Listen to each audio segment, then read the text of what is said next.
Lav Diaz est un cinéaste philippin. Sa filmographie s'étend sur plus d'une vingtaine d'années, et ses œuvres font de lui l'un des phares du cinéma mondial contemporain. Le cinéma de Lav Diaz se nourrit de l'histoire des Philippines pour raconter les tourments de la condition humaine à travers l'histoire de ses habitants. Le cinéaste a pour principale matière les mouvements qui ont secoué son pays dans la seconde partie du XXe siècle. En effet, dès 1971, le pays adopte les lois martiales pour lutter contre le communisme et se perd dans un autoritarisme militaire jusqu'en 1986.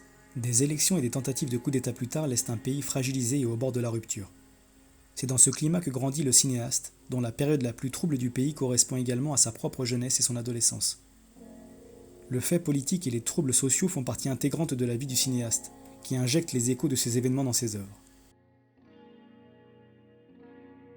L'autre matière qui structure le cinéma de Lav Diaz est le droit. Il a été étudiant en droit et les questions de l'homme face à la société sont omniprésentes dans ses longs métrages.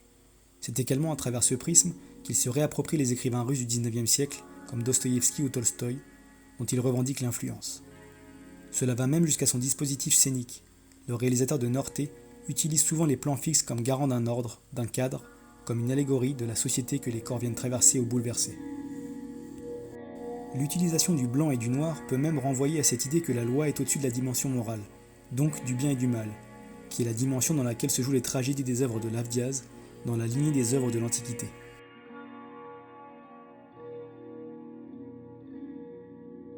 Il travaille le mélodrame comme un miroir de la culture philippine. C'est un genre qui est pour lui à l'image de son pays, débordant. C'est un cinéma qui compose des espaces de trouble et de confusion sociale, entre les villas des familles aisées de Norte et les bidonvilles de la femme qui est partie, entre les différentes figures de Mélancolia et la jeunesse politique de Jesus the Revolutionary. Lav Diaz nous montre les Philippines tel Balzac nous racontant la société dans la comédie humaine. Cette volonté s'est traduite par des travelling ou des moments flottants de caméra à l'épaule, voire d'angles inédits, où nous épousons la vision du monde des personnages qui révèlent un lyrisme inquiétant. Il y a cette volonté de ne pas seulement dépeindre des situations, mais d'emprisonner le monde à travers le cinéma pour pouvoir finalement l'appréhender et peut-être même le sauver.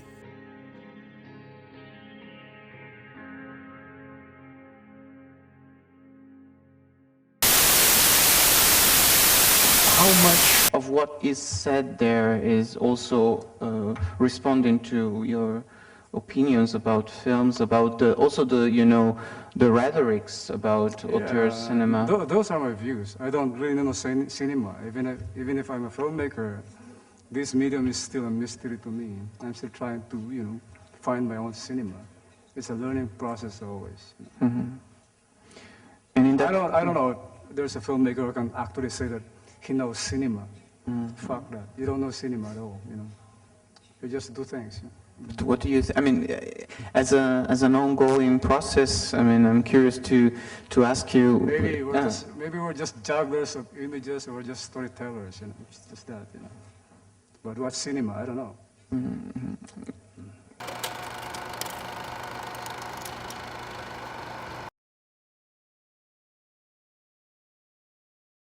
En effet, l'œuvre du cinéaste philippin est marquée par les injustices et une constante lutte des classes. C'est la tragédie de nos sociétés que Lav Diaz met en scène. Beaucoup de ses films se situent dans le passé, ou dans une période bien spécifique de l'histoire récente des Philippines, mais également dans des époques alternatives, à travers une science-fiction lo-fi qui évoque la littérature de SF européenne, mais surtout le cinéma soviétique. Ainsi, le temps devient la toile sur laquelle peint Lav Diaz. Le temps est cet élément vertigineux qui nous échappe. C'est l'expérience dont le réalisateur de Mélancolia s'est fait maître. Il nous fait ressentir les drames de ses personnages et de ses corps dans la durée. Il nous plonge dans les conflits et les impasses pour que nous puissions en mesurer l'infinie absurdité. Nous pouvons sentir physiquement les enjeux des œuvres, car le cinéaste nous laisse le temps de les penser et de nous en imprégner. Par exemple, dans le récent Norte, c'est un récit en 3 actes distincts. L'histoire d'un homme qui est accusé à tort d'un crime, celle de l'errance du vrai meurtrier, et enfin l'histoire de l'État des Philippines. On y parle aussi bien de Marx, de l'idée d'absolu ou de justice. Le récit s'ouvre sur une discussion très politique autour d'un verre. La caractérisation de Fabian, premier personnage important du film, est parfaite. Le cadre se concentre au début sur la petite bourgeoisie, dans le monde des artistes et des intellectuels. Autour d'un cocktail, on refait le monde, on pense pouvoir arranger les choses, on palabre encore et encore. Les plans séquences, tableaux sublimes et prouesses techniques rappellent Bellatar.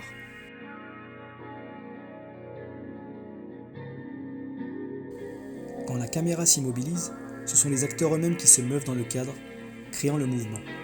On les verra souvent sortir du cadre pour y revenir à l'arrière-plan. La caméra semble légère, les mouvements sont tellement subtils que sans s'en apercevoir, on se retrouve d'un plan large à un plan serré. La réalisation de Lave Diaz n'a rien de précieuse, elle sert le propos, embrasse les personnages et leur destin, rend compte de leurs états d'âme, elle frappe fort, émeut et choque. La portée du cinéma de Lave Diaz est telle que l'on peut trouver un peu de l'auteur philippin dans un film mexicain dépeignant la vie d'une femme de ménage, Roma d'Alfonso Cuarón. C'est le choc social et le traumatisme de classe, puis leur glissement métaphysique qui rythment les œuvres du cinéaste philippin. Peut-être que c'est la question qu'il continue de poser aux spectateurs à chaque film. Comment continuer d'exister dans une société qui organise constamment notre destruction ? C'est peut-être l'ultime dilemme de Lave Diaz. On le rapproche des écrivains, mais c'est bien d'un travail de peintre dont il fait preuve, en nous donnant à observer des tableaux qui éclairent la misère de nos existences, au point de nous forcer à y trouver la beauté qui nous empêche de sombrer.